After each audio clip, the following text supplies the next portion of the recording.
Olá, tudo bem com você? Sejam bem-vindos ao canal Descomplica Pra Gente.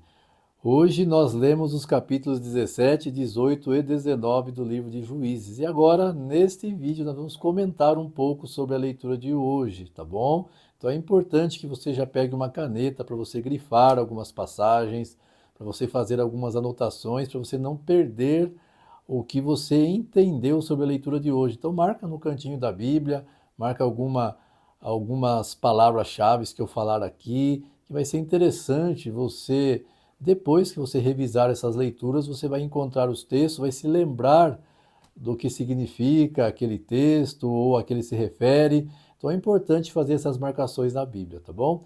Muito bem, nós vamos agora para a nossa vinheta e eu já volto. Solta a vinheta, editor.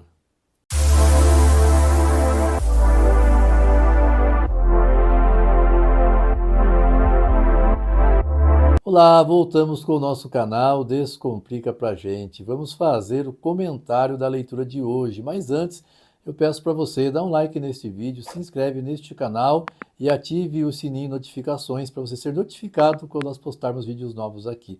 Compartilhe este vídeo, pessoal, tá bom? Dá uma força para este grupo, dá uma força para este canal, compartilhe o vídeo lá no grupo da sua igreja, lá no grupo da família, do trabalho. Enfim, ajude a divulgar esse nosso trabalho do ano bíblico, incentivar outras pessoas também a estarem estudando a Bíblia comigo, com você. Muito bem, Juízes capítulo 17. No capítulo 17, nós lemos sobre a história de Mica e os ídolos. Mica, ele rouba ali da sua mãe uma certa quantia em dinheiro, né? Mica, ele rouba 1.100 moedas de prata. Essa é a quantidade que ele rouba da mãe, 1.100 moedas de prata. Mas ele resolve devolver essas moedas para a mãe. E olha que interessante. Sabe por que ele resolve devolver essas moedas para a mãe?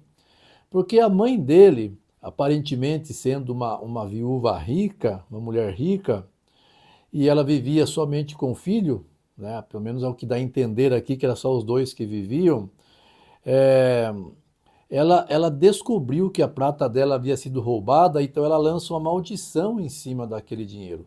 E o povo daquela época era muito supersticioso. Então eles acreditavam que quando alguém amaldiçoava ou lançava alguma maldição, aquilo pegava, aquilo acontecia.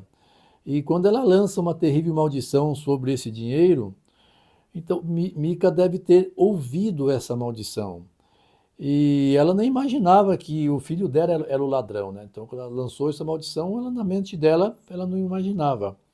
Mas ela, nessa maldição, esse dinheiro já estava reservado para a confecção de ídolos, para a confecção ali de alguns ídolos. Estava destinado para isso. E então, devido à maldição, nessa maldição proibia aquela pessoa que achou esse dinheiro de usar para outras coisas, a não ser para a confecção do ídolo.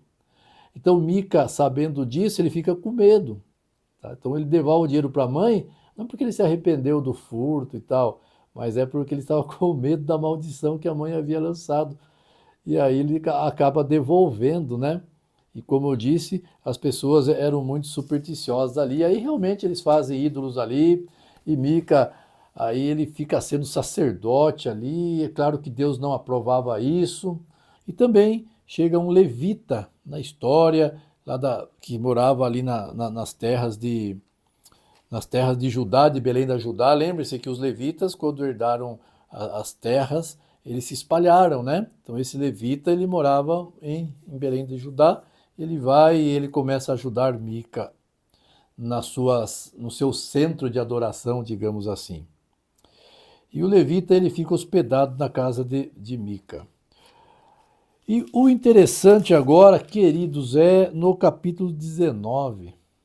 No capítulo 19, nós temos uma história triste aqui do levita e sua concubina.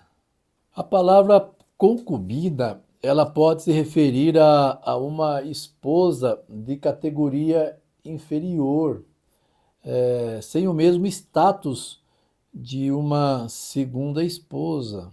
Ela volta para casa com ele e no caminho eles resolvem pernoitar numa cidade. E ali naquela cidade, o povo da cidade resolvem abusar daquele homem, daquele levita que entrou na casa. E olha que interessante, esse mesmo costume das pessoas querendo abusar do levita era o mesmo costume dos moradores de Sodoma e Gomorra quando queriam abusar daqueles homens que entraram na casa de Ló. Então veja que o mesmo espírito que atuou lá naquela época, o mesmo espírito que estava atuando nessas pessoas agora dessa cidade, instando eles a abusar daquele homem que havia entrado na casa desse velho.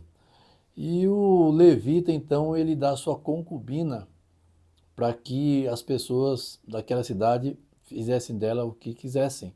E eles abusam dela a noite toda e no outro dia cedo ela amanhece morta.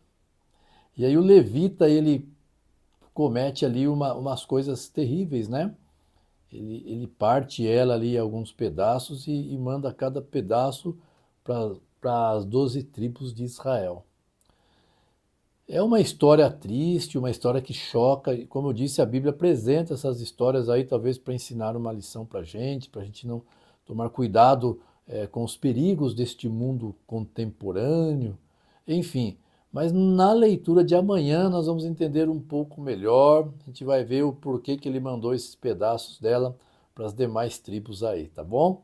Então não perca a leitura, o comentário, não perca a leitura de amanhã e também o comentário de amanhã. Ok? Deus abençoe você, sua família e tenha um excelente dia, uma excelente noite, um excelente dia. E Deus continue cuidando de você. Tchau, tchau.